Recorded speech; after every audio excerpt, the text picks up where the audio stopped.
Ukraine is staring at one. Russia is planning a dangerous escalation. It wants to strike Ukraine hard and to punish it for the recent humiliation in Crimea. The threat is on two fronts: Ukraine's northern border with Belarus and at Europe's largest nuclear plant in Zaporizhia.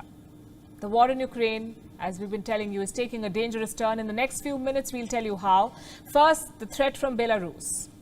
Russia could launch a fresh attack from there. A build-up is underway. Reports say Russia is stockpiling missiles in the north. Where exactly? The Ziabrovka airfield.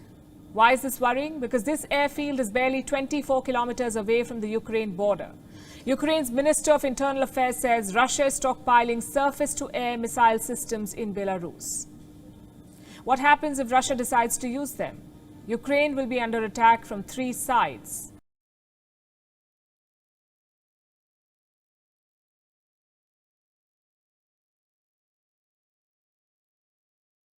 According to reports, Russian President Vladimir Putin is offering money to women to have 10 or more children to restore the country's demographic crisis that emerged due to the COVID-19 pandemic and the Russia-Ukraine war. The initiative, which includes a one payment of £13,500 to give birth to and keep alive 10 children, is being described as a desperate attempt by experts. The development comes after Russia reported its highest number of daily coronavirus cases since March this year, while estimates of how many soldiers have died in Ukraine are nearing 50,000.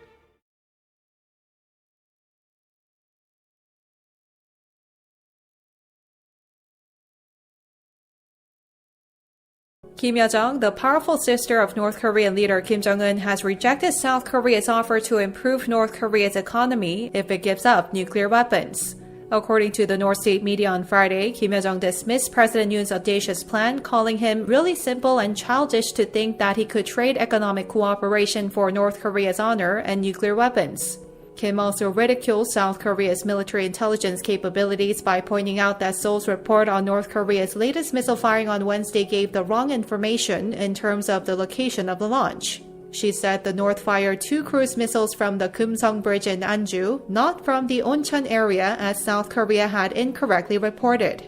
Kim's statement came 4 days after President Yoon announced some of the details of his audacious plan to help improve North Korea's economy if it takes steps towards denuclearization.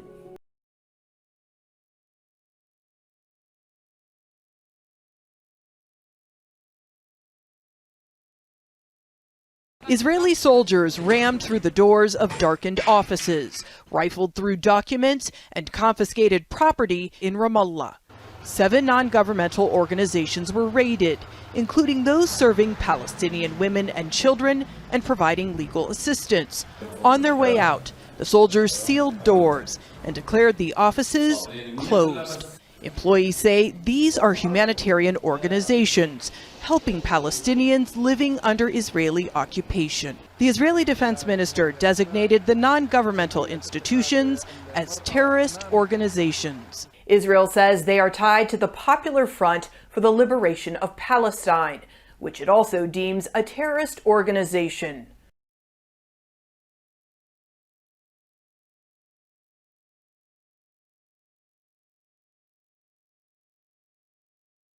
At least 38 people were killed and dozens others injured following raging fires in Algeria's city of El Kala.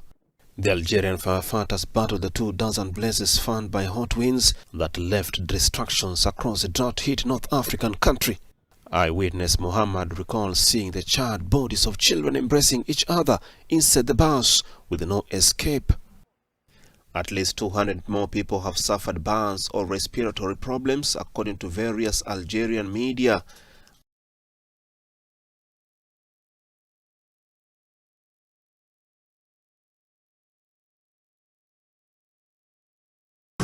Tonight, the rush to rescue 10 workers trapped hundreds of feet underground in a northern Mexico mine, growing dire as the effort stretches into a second week. Frustration and anger mounting for anxious families clinging to any shred of hope they'll get to see their loved ones again. Officials say a tunnel wall collapsed on August 3rd, triggering an explosion of rushing floodwaters from an adjacent shaft, trapping the miners ages 22 to 61 about 200 feet underground. You can see the depth as crews rappel down. The effort hampered by surging water and debris gushing into the mine. Authorities say they need the level to drop for responders to gain access, but water from a nearby mine keeps flooding in.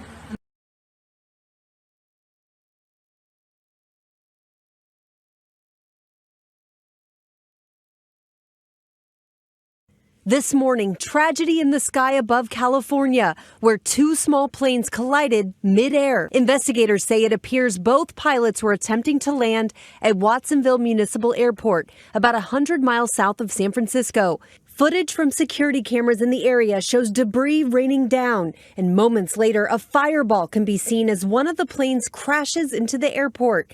Air traffic audio captured a pilot who witnessed the collision. Seemed like they crashed into each other? Yeah, the twin Cessna was on a long final approach, and somebody else was on base turning final, and the final approach, the twin-engine Cessna didn't see him, and he crashed into him.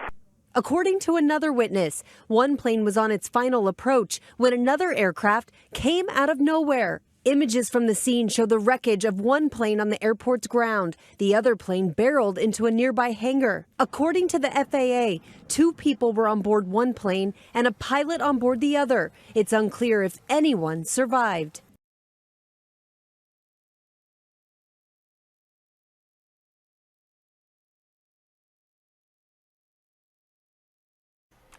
The British divers who helped discover a US shipwreck from World War I that had been missing under the Atlantic Ocean since 1917 have said that they struck gold. The divers located the missing Navy destroyer USS Jacob Jones last week, 40 miles off the coast of the Isles of Scilly. Over 100 metres down and over 100 years after sinking. This is the moment when a team of divers found the final resting place of the USS Jacob Jones. It was a moment of pure joy after months of research and planning.